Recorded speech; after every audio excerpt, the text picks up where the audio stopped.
What's up? What's up? What's up? Thanks for hopping in again. We got the hits coming. Going to get to our interview with Brian Fisher from Athlon Sports, talking some NIL. It's a huge part of the conversation.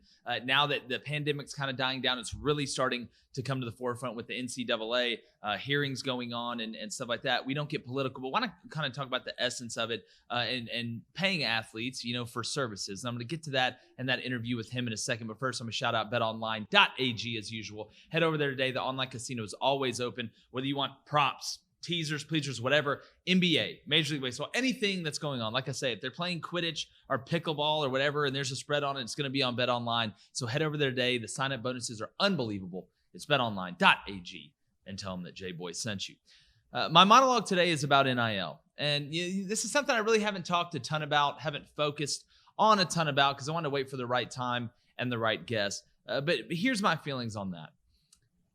I believe that if you are able to garner endorsements for your extraordinary ability, elite ability, your ability to do something that very, very few people can do and that a ton of people love to watch and participate in, you should be able to make money off that. I think it's unbelievably hypocritical for me sitting here to say, hey, I'd like to make money off my name, image, and likeness, the Jboy Show, merchandise, this, that, and the other, and sit here and say, no, but you can't, throwing your body in harm's way multiple times and being able to run a 4.4 and make amazing catches and do things off the field and on the field and still be able to perform in unbelievable environments underneath unbelievable amounts of pressure.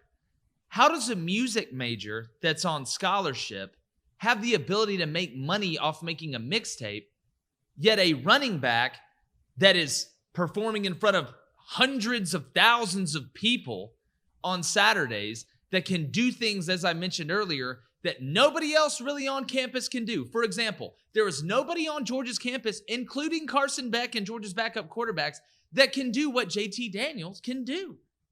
They can't. So if JT Daniels is good enough to get a sponsorship from Gatorade and get paid, let him get paid.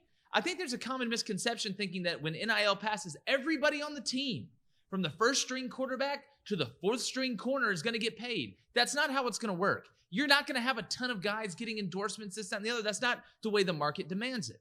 You look at teams like Alabama and Clemson and some of these teams that have the best players, the best roster, the most NFL players on their team, they're going to have more, but you're not going to see 20 guys on that roster getting millions of dollars. And the argument saying, oh, well, we should tell this person they can't make this money or we should make them put the money away in a certain place. What? That's not how it works here. We don't tell people what to do with their money, what you have to do with your money outside of paying taxes. So when I look at this, I think there's a lot of hypocrisy on both sides. And I know there's levels to it and there's guardrails that has to be put in. Why not add financial classes to what they have to take if they get these endorsements and have the ability, even if they don't, for branding and marketing and stuff like that, so they're prepared? They do it for rookies in the NFL. One of the first things they do is sit them down and have a financial class because they're getting a lot of money, not used to having a lot of money. And why can we do that for college? People say, oh, well, you're going to give an 18-year-old kid $100,000. Let me give you a hint. A lot of these 18-year-old kids, especially the high-level ones, are getting $100,000 and sometimes before they even step foot on campus. So people that want to argue that, pretend like that doesn't exist, and yet put this in a totally different category, I think it's a double standard. Now, a lot of these kids, what they're going to do is take that money and do what a lot of them do with the scholarship money they get and send it back home. But who am I to tell an 18, 19, 20, 21, 22-year-old kid that's out there risking injury that is doing something that not a very small percentage of the population can do at that level? Tell him he can't make money or tell him what to do with their money. They have to find a way to structure it. I understand. I get that part. But denying them the ability to make money, go back to Tim Tebow. How many, Cam Newton, how many number 2 jerseys at Auburn were sold? Not because it said Newton on the back, because it can't say Newton on the back. But how many number 2 jerseys were sold during his year at Auburn? How much money was made off of that? Would those same amount of jerseys been sold if number 2 was just some random player? How much money did that make for the university?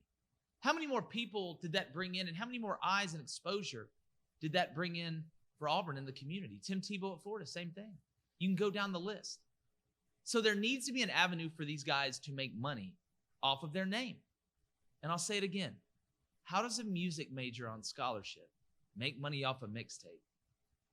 Yet Kyle Trask or some of these other guys go down the list, Bryce Young, Najee Harris, can't make money off their name when you have $100,000, or excuse me, 100,000 people showing up to watch these games. People say, oh, well, a scholarship, that's plenty worth it. Well, there's kids on academic scholarships. It's all over the place.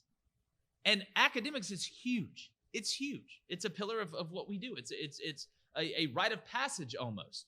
Now, you can think either way about that, the way it's set up. And listen, there's a lot of good arguments on that. But the next time that 100,000 people show up and pay thousands of dollars a piece per tickets to watch a kid take a chemistry test, then you can argue that to me. But let's live in the real world. And the real world says, if you offer a product, you're elite at it, it garners tons of money, tons of exposure, and benefits everybody, including the community, that person should get a slice of that. That's my monologue for today. We're going to talk more about that with Brian Fisher. Going to talk about where it is, looking at the dates, when things will pass. Will it be a blanket rule? There's so much we got to get into. This is really important, and it's going to change the game. It is, and there needs to be guardrails on it, and we're going to dive into it. Let's win the water cooler.